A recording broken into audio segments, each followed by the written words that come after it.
लाहौर के पहलवान भी आज़ादी का जश्न मनाने में किसी से पीछे न रहे। जश्न आज़ादी के मौके पर खुसूसी दंगल का एहतमाम किया गया।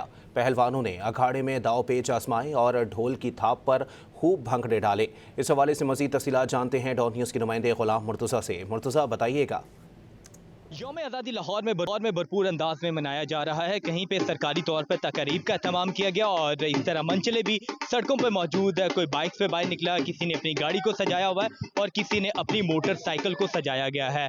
लाहौर में जगह जगह तकरीब का एहतमाम भी किया जा रहा है और साथ ही साथ स्पोर्ट्स की एक्टिविटीज़ का भी इनेकाद किया जा रहा है। चाइना स्कीम में बड़े दंगल का एहतमाम किया गया है, जिसमें अली रज़ा पहलवान और हसन अली पहलवान मद्दे मुकाबिल हैं। मकामी जो पहलवान है वो भी मद्दे मुकाबिल है। बड़ी तादाद में शायकीन कुश्ती यहाँ पे मौजूद हैं। कौमी परचम उन्होंने थाम रखे हैं। पाकिस्तान जिंदाबाद के नारे लगाए जा रहे हैं। बच्चे भी मौजूद हैं जिन्होंने सब्ज और सफ़ेद रंग का लिबास ज़ेब तन किया हुआ है। तो कबड्डी के और ख़ासकर कुश्ती के जो शायकीन है वो भी यहाँ पे मौजूद हैं और जो मकामी तौर पर जो कुश्तियों का इनेकाद किया गया है उससे महजूज हो रहे हैं और जश्न आज़ादी भी भरपूर अंदाज में मनाया जा रहा है। जी।